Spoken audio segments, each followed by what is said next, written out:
अस्सलाम वालेकुम। हमारा नेक्स्ट टॉपिक है मेम्ब्रेन ट्रांसपोर्ट मैकेनिज़्म। हमने जब ये चैप्टर स्टार्ट किया तो स्टार्ट में हमने ये देखा कि हमारी पूरी बॉडीज़ जो हैं वो किससे मिलके बनी हुई हैं, वो सेल से मिलके बनी हुई हैं।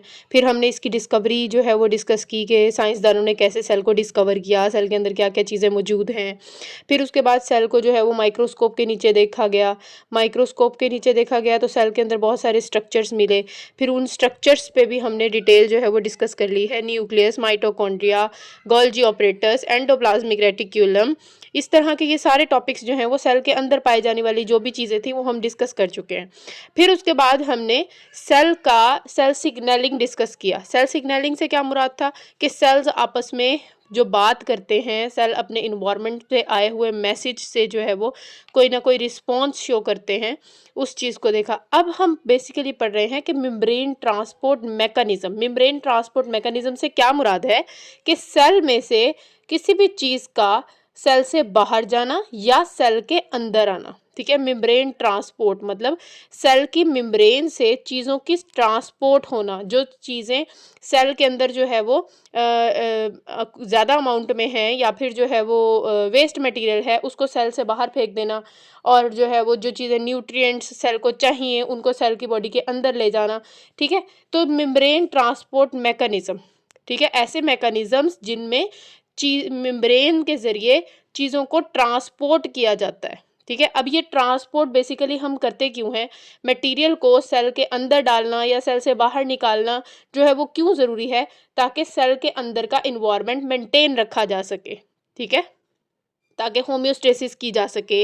अगर सेल के अंदर न्यूट्रिएंट्स की ज़रूरत है तो बाहर से न्यूट्रिएंट्स सेल को लाके दी जा सके, या फिर जो है वो अगर बाहर का एनवायरनमेंट ख़राब है तो बाहर का एनवायरनमेंट ख़राब होते हुए भी सेल के अंदर का एनवायरनमेंट अच्छा रहे।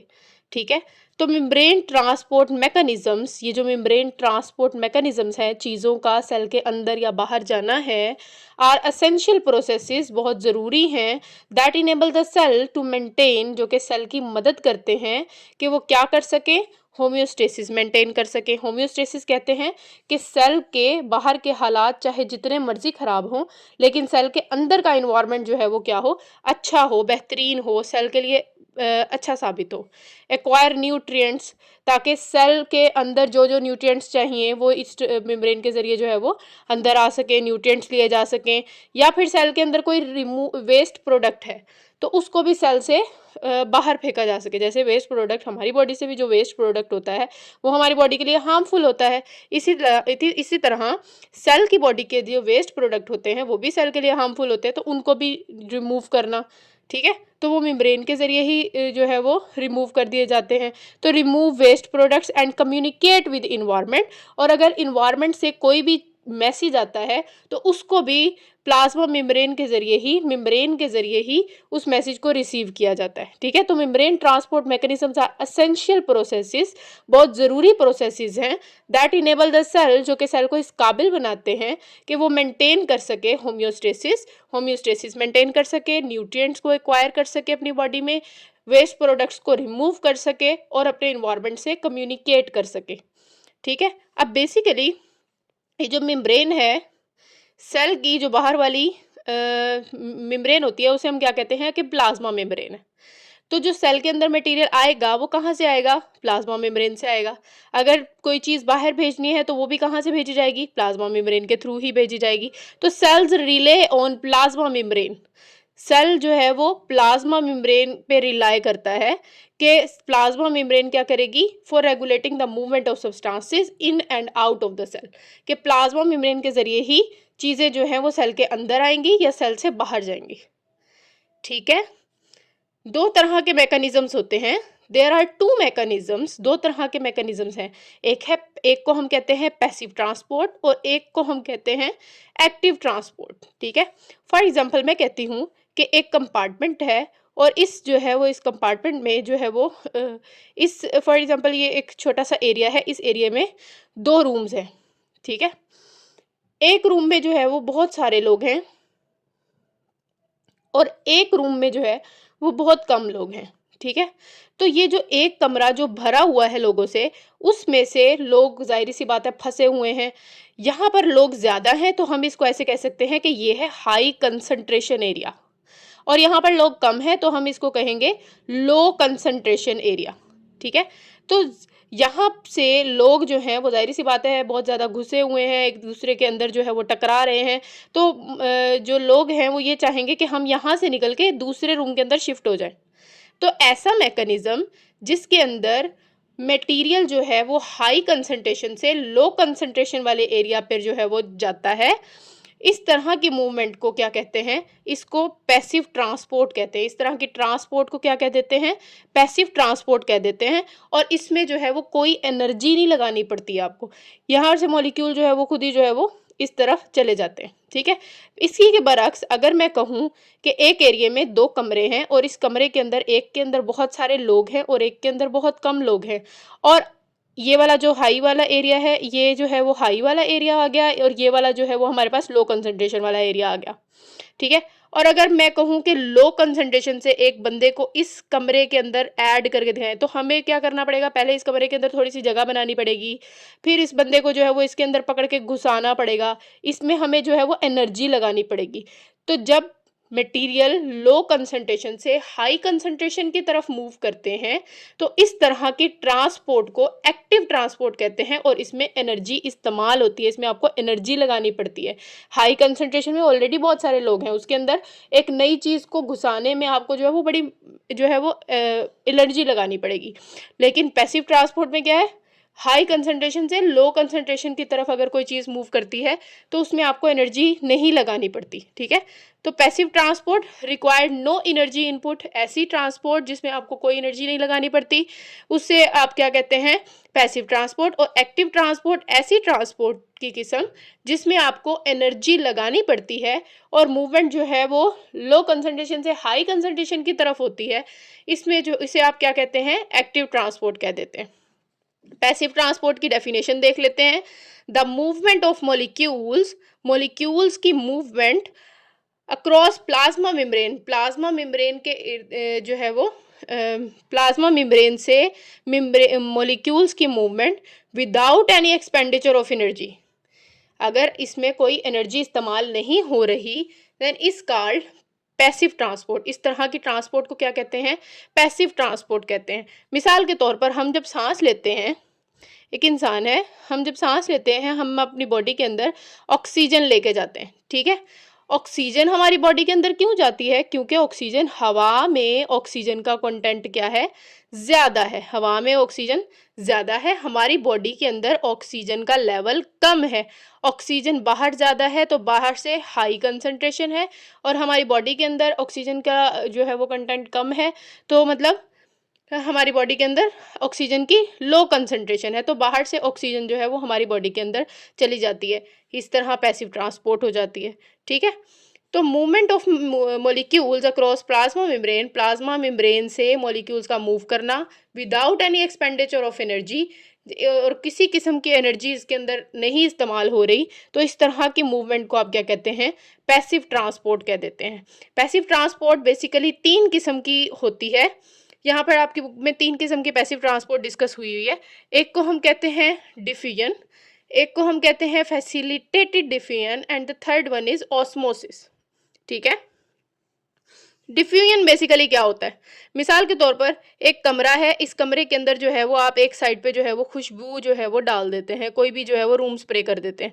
कुछ देर बाद हम ये देखते हैं कि ये रूम स्प्रे जो है ये रूम स्प्रे पूरे कमरे के अंदर फैला हुआ होता है, कि पूरे कमरे के अंदर जो है वो ये खुशबू जो है वो फैल गई है।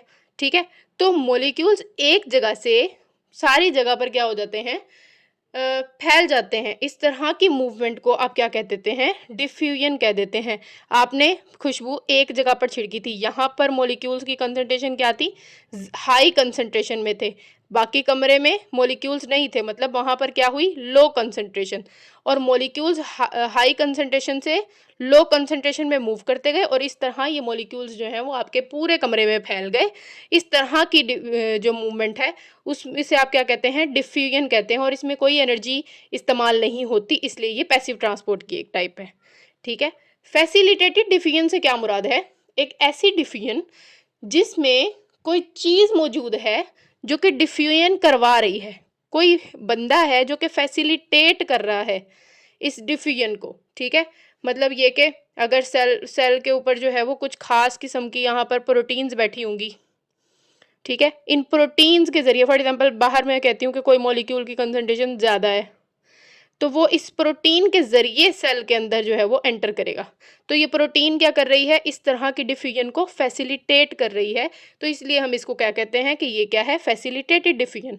और ऑस्मोसिस, ऑस्मोसिस किसे कहते हैं, वाटर के मॉलिक्यूल्स का एक जगह से दूसरी जगह मूव करना जो है वो क्या कहलाता है, ऑस्मोसिस कहलाता है। पैसिव ट्रांसपोर्ट, ऐसी एक ट्रांसपोर्ट की किस्म जिसमें एनर्जी इस्तेमाल नहीं होती और मटेरियल हमेशा हाई कंसंट्रेशन से लो कंसंट्रेशन की तरफ मूव करता है। मॉलिक्यूल्स हमेशा हाई कंसंट्रेशन से लो कंसंट्रेशन की तरफ मूव करते हैं। इस तरह की ट्रांसपोर्ट को पैसिव ट्रांसपोर्ट कहते हैं। और इसकी 3 टाइप्स हमने डिस्कस करनी है, diffusion, facilitated diffusion and osmosis. हमारे पास पैसिव ट्रांसपोर्ट की फर्स्ट टाइप है जिसे हम डिफ्यूजन कहते हैं। डिफ्यूजन में क्या होता है, मिसाल के तौर पर ये एक ऐसे कर लें कि एक कमरा सा है, एक साइड पे मॉलिक्यूल्स ज़्यादा हैं, दरमियान में जो है वो कोई ना कोई मेम्ब्रेन प्रेजेंट है, या फिर मेम्ब्रेन नहीं भी हो सकती, और एक साइड पे जो है वो मॉलिक्यूल्स जो हैं वो कम हैं। यहाँ पर जो है वो हाई कंसंट्रेशन है और इस साइड पर जो है वो लो कंसंट्रेशन ऑफ मॉलिक्यूल्स है।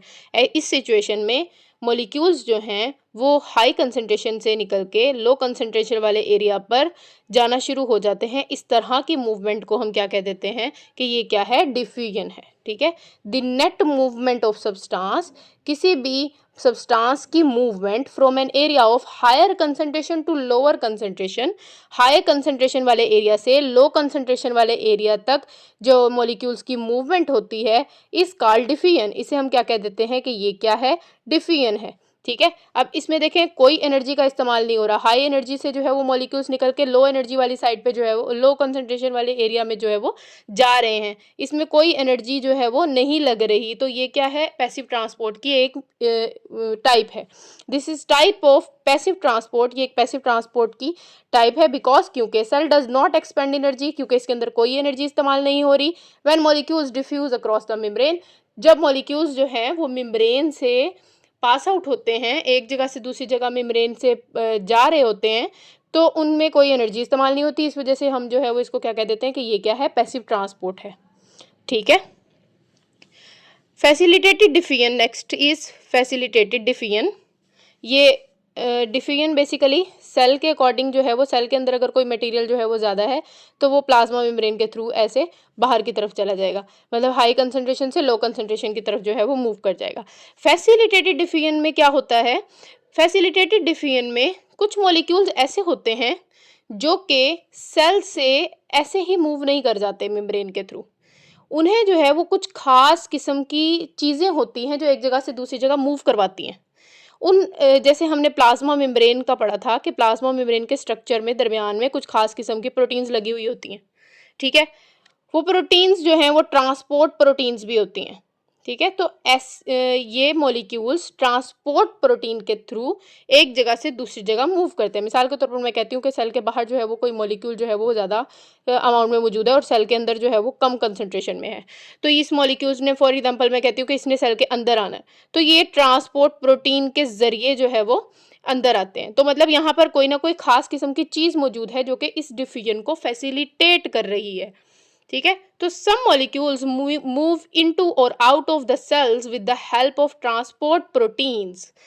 कुछ मॉलिक्यूल्स ऐसे होते हैं जिनको सेल के अंदर या बाहर मूव करने के लिए ट्रांसपोर्ट प्रोटीन्स की ज़रूरत होती है, which is present in plasma membrane, जो कि प्लाज्मा मेम्ब्रेन के अंदर ट्रांसपोर्ट प्रोटीन्स लगी हुई होती हैं।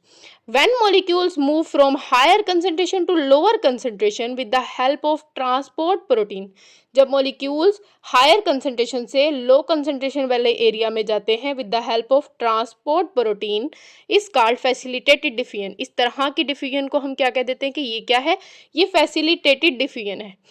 इसमें भी कोई एनर्जी इस्तेमाल नहीं हुई, तो ये भी क्या है, पैसिव ट्रांसपोर्ट की एक टाइप है। This is also type of passive transport, passive transport की ही एक किस्म है। Because no energy is used in facilitated diffusion, क्योंकि फैसिलिटेटेड डिफ्यूजन में भी कोई एनर्जी इस्तेमाल नहीं होती, ठीक है।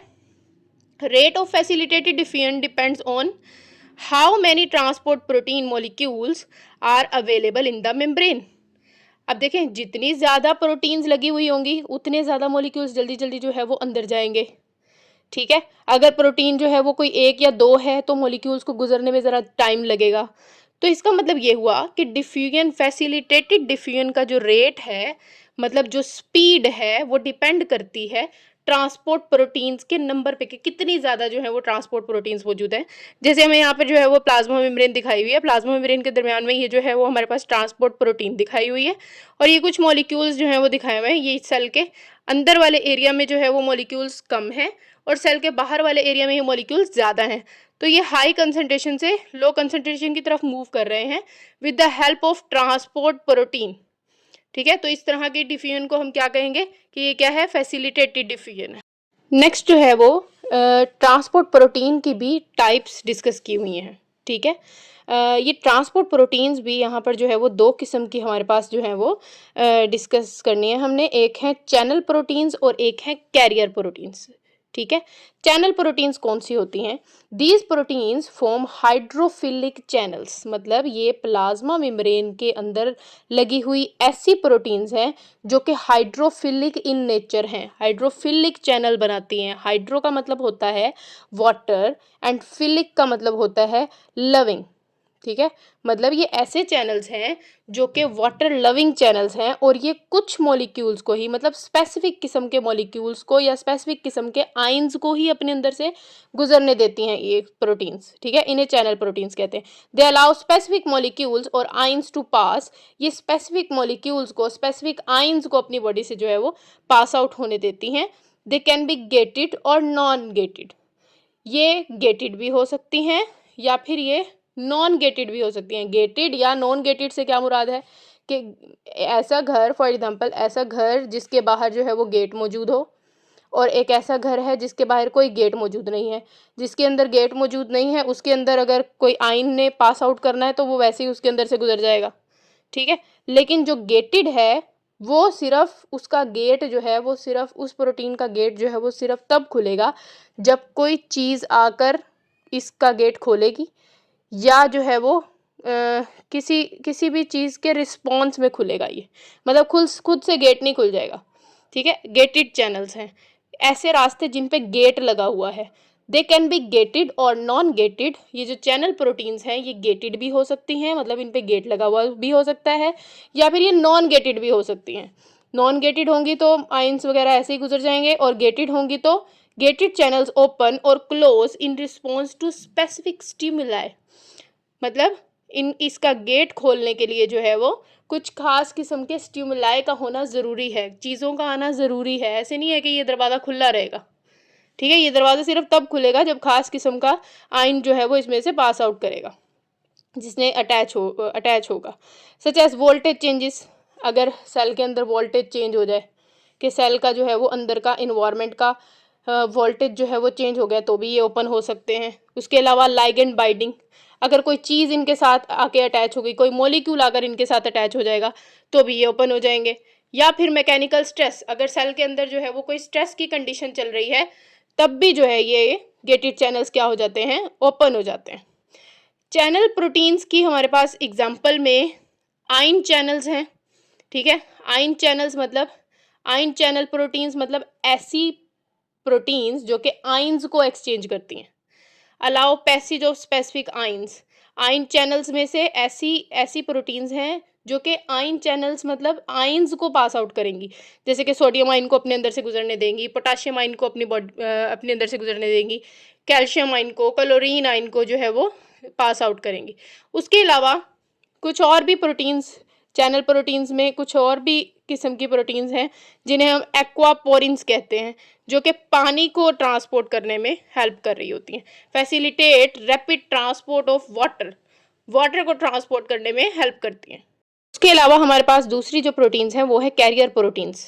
ठीक है, कैरियर प्रोटीन्स मतलब ऐसी प्रोटीन्स जो कि चीज़ को बाकायदा उठा के एक जगह से दूसरी जगह डाल देंगी। ठीक है, इन्हें हम ट्रांसपोर्टर प्रोटीन्स भी कहते हैं। ठीक है, these proteins bind to specific molecules they transport, जो भी इन्होंने मॉलिक्यूल्स ट्रांसपोर्ट करना होता है वो जो है वो ये प्रोटीन्स जो है वो उनके साथ, उस मॉलिक्यूल के साथ अटैच हो जाती हैं।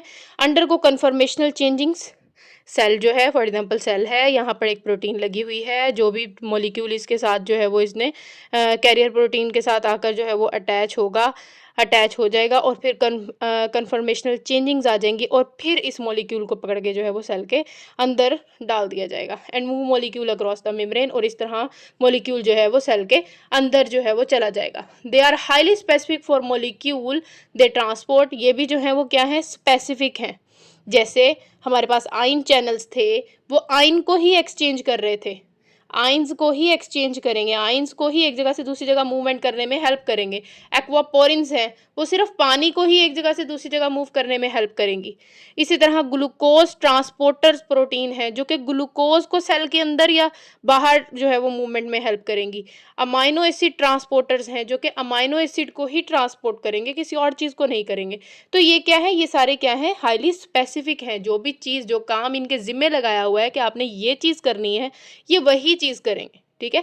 For molecule they transport they can become saturated, ये सेचुरेटेड भी हो जाते हैं, meaning there is maximum rate of transport when all carrier proteins are occupied. मिसाल के तौर पर सेल के ऊपर जो है वो 10 जो है वो कैरियर प्रोटीन्स लगी हुई हैं। ठीक है, 10 कैरियर प्रोटीन का मतलब ये कि एट अ टाइम 10 मॉलिक्यूल्स जो हैं वो क्या है, अंदर सेल के अंदर जा सकते हैं।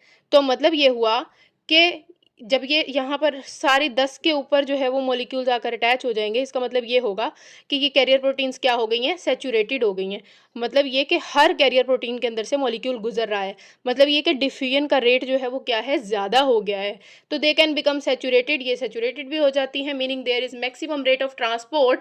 इसका मतलब ये हुआ कि मैक्सिमम ट्रांसपोर्ट हो रही है when all carrier proteins are occupied, जब सारी प्रोटीन्स जो है वो क्या होंगी, पुर होंगी, ऑक्युपाइड होंगी, उनके साथ कुछ ना कोई मॉलिक्यूल आकर अटैच हुआ होगा।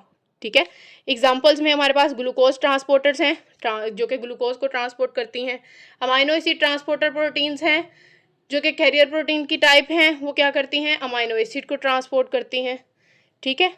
होप सो आपको समझ आ गया होगा। अगर कोई बात समझ में नहीं आ रही तो आप मुझसे मैसेज में पूछ सकते हैं, कमेंट में पूछ सकते हैं। अल्लाह हाफिज़।